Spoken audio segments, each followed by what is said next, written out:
Hello, स्वागत है आपका कंपटीशन की दुनिया में। और आज हम डिस्कस करने वाले हैं 16, 17 एंड 18 ऑफ जुलाई 2021 के कुछ इंपॉर्टेंट करंट अफेयर्स के topic.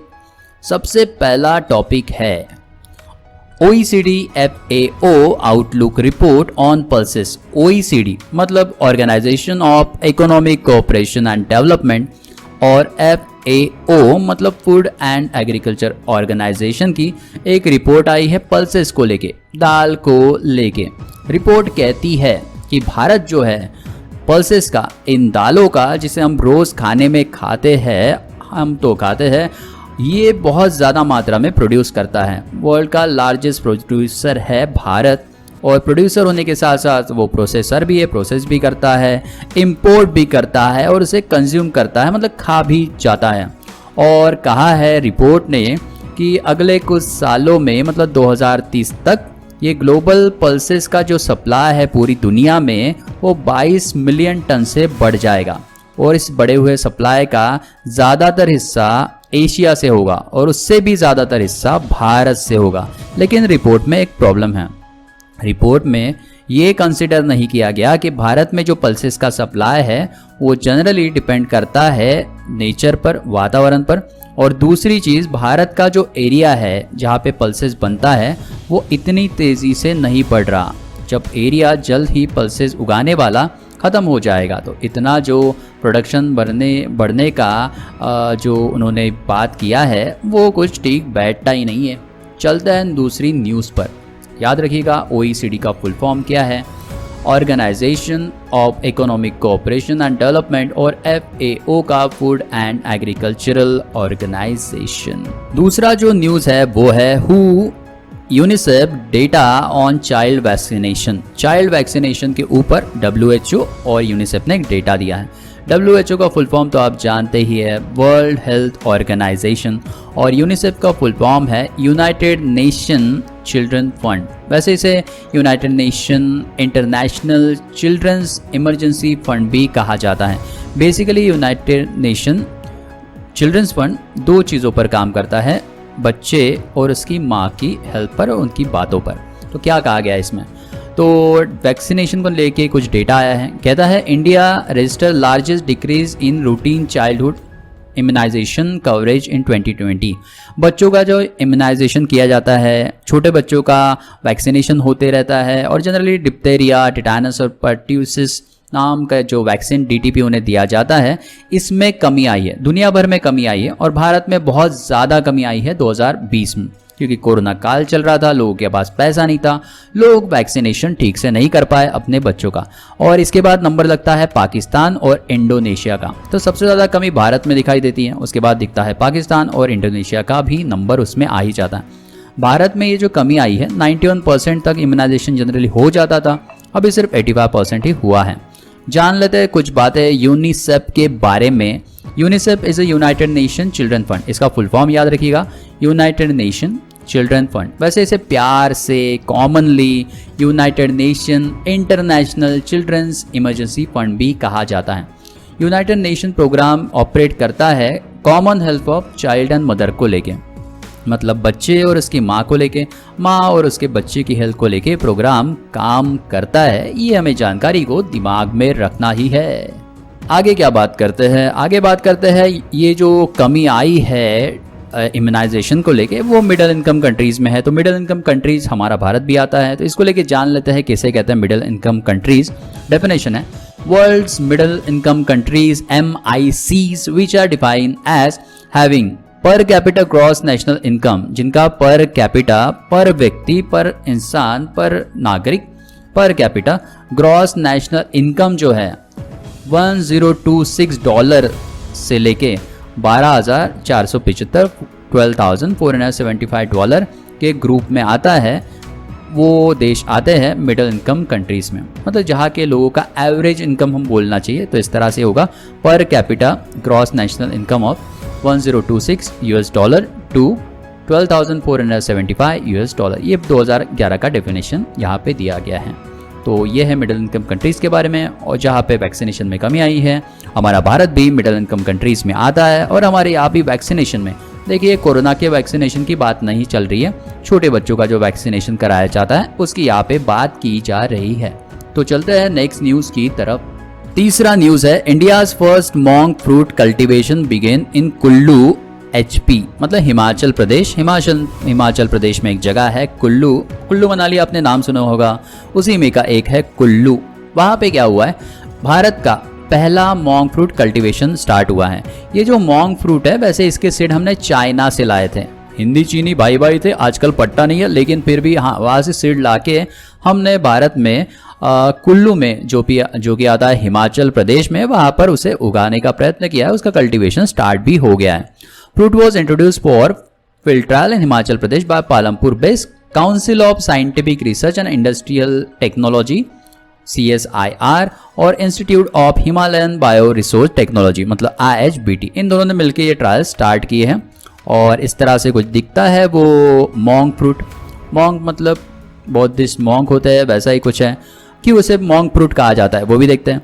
Monk fruit is known for its properties non caloric natural sweetener. सबसे अच्छी बात है ये जो मॉन्क फ्रूट है इसमें स्वीट होता है लेकिन कैलोरीज नहीं होती, या फिर कैलोरीज बहुत ही कम होती है। ये अच्छी बात है, मतलब आपको डायबिटीज़ है तो भी आप इसे मीठा खा सकते हैं, तो ये आपके लिए खुशखबरी है। और खुशखबरी नहीं है तो आपको डायबिटीज़ नहीं होगा, तो आप चाहे तो पहले डायबिटीज़ करवा लीजिए और फिर खाइए।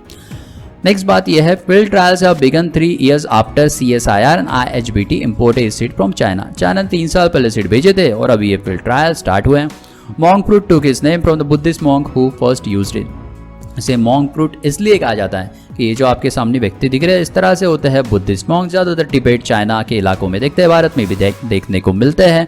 पहली बार इन्होंने ये फ्रूट खाने की शुरुआत की थी। ये फल पहली बार इन्होंने खाया था या इन्होंने ये फ्रूट खाया जाता है ये दिखाया था, इसलिए फ्रूट का नाम इनके नाम पे दे दिया गया और आजकल इसे कहा जाता है मॉन्क फ्रूट। चौथी न्यूज़ है Biden extends USA child tax credit programme. ये चाइल्ड टैक्स क्रेडिट प्रोग्राम क्या है देखते हैं।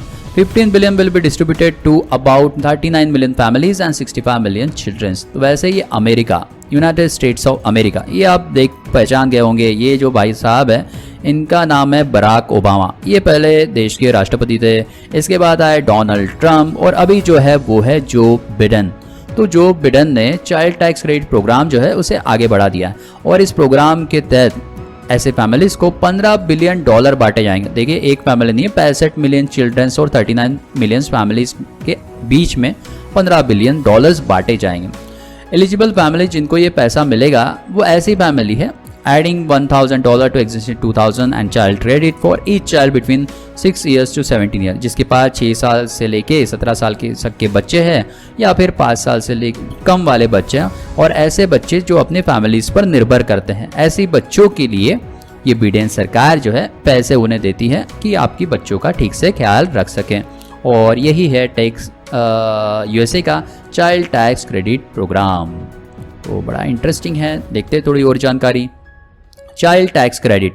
Child tax credit is a tax credit provided to parents with dependent children in several countries. ज़्यादातर कई सारी कंट्रीज में चाइल्ड टैक्स क्रेडिट दिया जाता है ऐसी फैमिलीज को, ऐसे पेरेंट्स को जिन पर उनके बच्चे निर्भर करते हैं। Credit is given on the basis number of dependent children a tax payer has and his her income level. तो ये जो टैक्स, ये जो बेनिफिट दिया जाता है, ये जो पैसे दिए जाते हैं इस आधार पर दिए जाते हैं कि पेरेंट्स को कितने बच्चे हैं और उनका इनकम लेवल कितना है। USA में ये इनकम लेवल 40 सालाना $4 लाख से कम अगर आपका इनकम लेवल है तो आपको ये मिल जाता है। वैसे यूनाइटेड किंगडम में 42,000 पाउंड से कम आपका इनकम है सालाना तो आपको सरकार की तरफ से ये पैसे मिलते हैं। पांचवा न्यूज है US release online hub to help ransomware victim. US ने रिलीज किया है एक ऑनलाइन हब जो कि मदद करेगा रैंसमवेयर विक्टिम्स को। रैंसमवेयर क्या होता है ये देखिए, आप कंप्यूटर यूज़ करते होंगे तो कई बार कंप्यूटर हैक कर लिया जाता है कुछ लोगों के द्वारा, कुछ हैकर्स के द्वारा, और फिर आपके कंप्यूटर पर उनका हो जाता है कब्जा। ऐसा कोई भयानक चेहरा अगर आपके कंप्यूटर पर दिखने लगा है तो आपका कंप्यूटर हैक हो चुका है। और जैसे ही आपका कंप्यूटर हैक होता है वो आपसे मांग करते हैं पैसों की। कहते हैं अगर आप पैसे देंगे तो आपका डेटा बचेगा, नहीं तो आपका काम का डेटा उड़ा दिया जाएगा या उसका यूज़ गलत कामों के लिए हो सकता है। तो ऐसे में आपसे वो पैसा मांगते हैं। अगर आप पैसे चुका देंगे तो आपको वो कंप्यूटर का डेटा वापस मिल जाएगा, लेकिन इसकी कोई गारंटी है नहीं। तो बेसिकली है क्या है ये ऑनलाइन बैंक हब जो यूएस ने रिलीज़ किया, देखते हैं। Online hub will make it easier for companies and municipalities to find resources and get assistance in case of they are targeted by the cyber hackers. अगर ऐसे cyber hackers कुछ companies को या municipalities को target करते हैं तो वो वहाँ पे मदद मांग सकते हैं। US government also announced to pay reward up to 10 million to anyone who will provide fruitful tips for tracking down cyber criminals। तो यूएस गवर्नमेंट ने इनाम रखा है, सरकार ने इनाम रखा है, जैसे गब्बर पे रखा गया था। यहाँ पे $10 मिलियन का इनाम है जो भी इंफॉर्मेशन देंगे ऐसे साइबर हैकर्स के बारे में जो ऐसी एक्टिविटी में इन्वॉल्व हैं। जनरली ये साइबर हैकर्स जो है वो आपको हैक करते हैं आपके कंप्यूटर को और क्रिप्टो करेंसी की मांग करते हैं, और सरकार भी कहती है आप चाहे तो इनके बारे में इंफॉर्मेशन दिए, $10 मिलियन आपको मिलेंगे। आप चाहे तो ये $10 मिलियन आपको क्रिप्टो करेंसी के फॉर्मेट में भी मिल जाएगा, कोई बात नहीं है। रैंसमवेयर के बारे में डिटेल में देखते हैं। What is ransomware? Ransomware is a malware from cryptovirology threatening to publish victims personal data और block access to it unless some ransom is paid. Ransomware क्या है? ऐसा एक सॉफ्टवेयर है, ऐसा एक प्रोग्राम है जो आपके कंप्यूटर को हैक कर देता है और विक्टिम को कहता है कि तुम्हारा पर्सनल डेटा जो है वो हम यूट्यूब पे यहाँ वहाँ सोशल नेटवर्किंग साइट पे फैला देंगे या फिर आपके डेटा को हमेशा के लिए ब्लॉक कर देंगे जब तक कि आप हमें इसके बदले पैसे नहीं देते। वैसे रैंसमवेयर जो है भेजा जाता है ट्रोजन वायरस की तरह। ये ट्रोजन वायरस क्या होता है? एक ऐसा वायरस जिसे आप डाउनलोड कर लेते हैं गलती से और फिर आप उसका शिकार बन जाते हो, वो आपके कंप्यूटर को हैक कर देता है। जनरली ये ईमेल्स के द्वारा भेजा जाता है, अटैचमेंट के द्वारा। यूट्यूब पर भी कई बार ऐसे वायरसेस कमेंट सेक्शन में देखने को मिलते हैं। या फिर एक वायरस है WannaCry, क्या आप रोना चाहते हैं नाम का वॉर्म वायरस, तो ट्रैवल करता ऑटोमेटिकली एक कंप्यूटर से दूसरे कंप्यूटर तक और कंप्यूटर को कर देता है पूरी तरह से हैक और आपका कंप्यूटर हो जाता है हैक। वो मांगता है आपके पैसे, ऐसे में पैसे ना दीजिए, पुलिस को कंप्लेंट करिए और इनाम जीतिए। अगला न्यूज है कोविड टीका संग सुरक्षित वन धन और उद्यम कैंपेन लॉन्च हुआ है। और ये कैंपेन का नाम सुन लीजिए फिर से, कोविड टीके के साथ मतलब कोविड टीका संग, सुरक्षित वन मतलब जंगल, धन और उद्यम, ये कैंपेन का हुआ है लॉन्च। और कैंपेन लॉन्च किया है ट्राइबल अफेयर्स मिनिस्टर, आपके सामने जो व्यक्ति है मिनिस्ट्री ऑफ ट्राइबल अफेयर्स, इनके मिनिस्टर अर्जुन मुंडा ने। और बेसिकली ये जो कैंपेन लॉन्च हुआ है ट्राइबल एरियाज़ में लॉन्च हुआ है, ऐसे एरियाज़ में जहाँ पर लोगों को जानकारी नहीं है वैक्सीनेशन के बारे में और अंधश्रद्धा के कारण लोग वैक्सीनेशन नहीं कराते कोरोना के अगेंस्ट और शिकार बन जाते हैं कोरोना वायरस का। तो ऐसे मिथ को, ऐसे र्यूमर्स को, ऐसी गलत इन्फॉर्मेशन को दूर करने के लिए वैक्सीनेशन को लॉन्च किया गया है, ये कैंपेन को लॉन्च किया गया है, जिसके कारण वैक्सीनेशन थोड़ा आसान हो जाएगा। जो सेल्फ हेल्प ग्रुप के वर्कर्स जो है गांव में जाते हैं, गांव में जा कर टीके लगाते हैं, उनको भी मदद मिल जाएगी, क्योंकि ये लोग जब ऐसे वैक्सीनेशन करने के लिए डॉक्टर्स या सेल्फ हेल्प ग्रुप के मेंबर इनके पास जाते हैं तो ट्राइबल एरियाज़ में जानकारी नहीं होने की वजह से उनको हकाल देते हैं, उन पे चिल्लाते हैं, कभी कभी मारने के लिए आगे बढ़ जाते हैं। तो ये सब बचने के लिए इस कैंपेन को लॉन्च किया जा रहा है, जिसके अंडर गरीबों को या फिर ट्राइबल एरियाज़ में जिनको जानकारी नहीं है, पढ़े लिखे नहीं है, उन्हें इन्फॉर्मेशन दी जाएगी कि टीकाकरण अच्छी बात है। वैसे इस कैंपेन के अंदर आते हैं 3 J's। पहला J है जीवन, लाइव, दूसरा है जीविका मतलब लाइवलीहुड, तीसरा है जागरूकता मतलब अवेयरनेस। तो every life and livelihood is precious and vaccination is की टू लाइफ। कहा गया है कि सभी का जीवन अमूल्य है और वैक्सीनेशन ज़रूरी है। जीविका मतलब vaccination will help in continuing the Van Dhan Vikas Kendra and livelihood activities without any fear of contract reason. अगर लाइवलीहुड के लिए मतलब जीवन जीने के लिए आपको काम करना होगा, लेकिन काम करते हुए डर ना लगे, इसलिए वैक्सीनेशन करना बहुत ज़रूरी है। और फाइनली जागरूकता, वैक्सीनेशन को लेकर जागरूकता ज़रूरी है बच्चों में, महिलाओं में, बूढ़ों में, सभी में, ताकि सब अपना काम ठीक से कर पाए और कोरोना से बचे और डर से भी। नेक्स्ट न्यूज़ है अमेजॉन रेन फॉरेस्ट को लेके।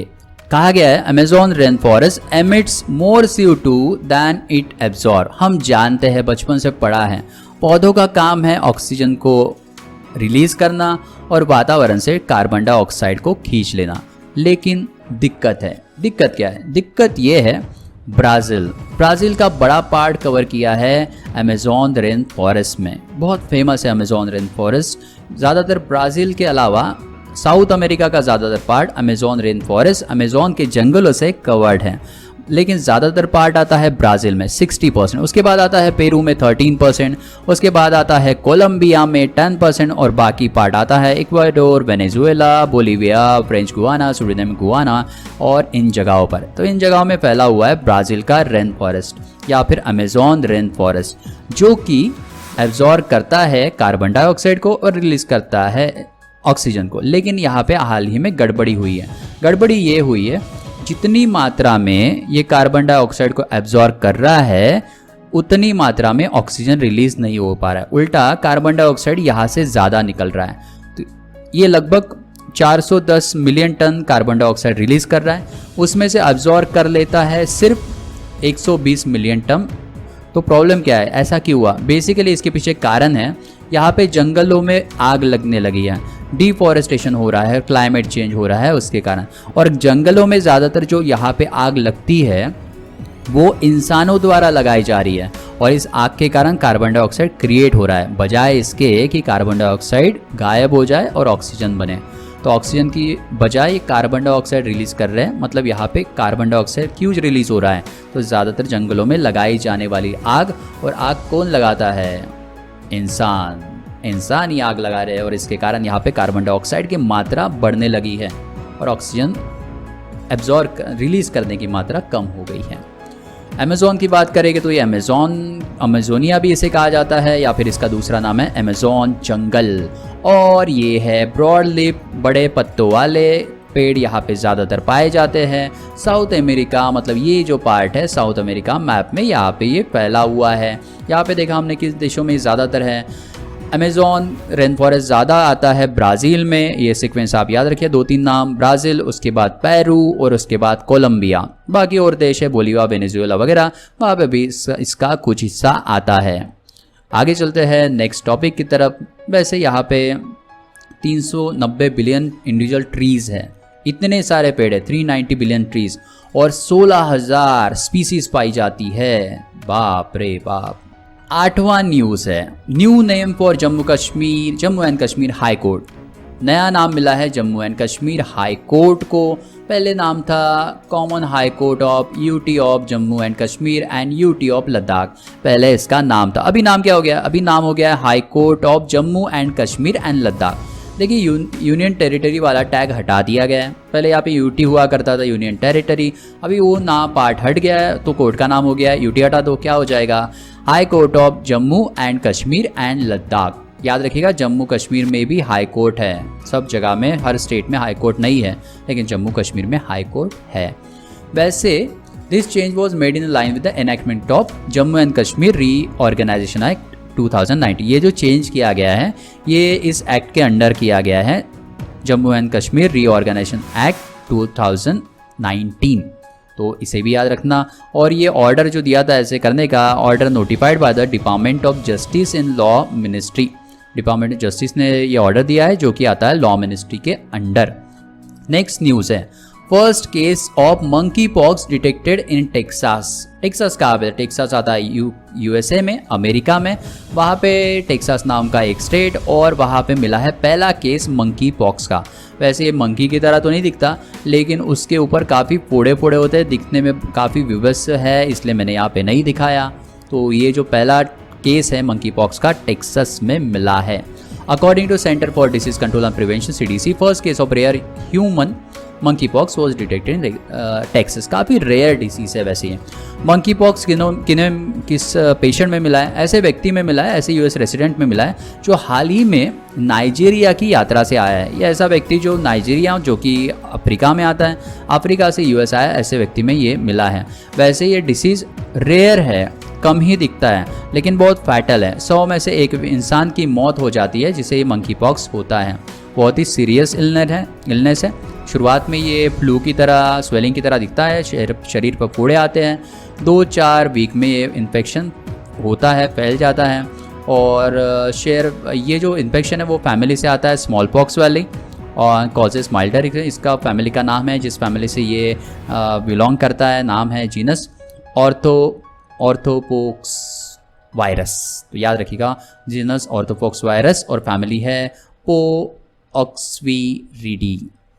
तो ऐसे याद रखिएगा ऑर्थोपॉक्स वायरस की फैमिली से आता है और मंकी पॉक्स वायरस इसका नाम है। बहुत ही रेयर भले ही हो लेकिन बड़ा लीथल है, बड़ा डेंजरस है, याद रखते हैं और आगे चलते हैं। United State Navy has handed over first 2 MS-60 multi role helicopter.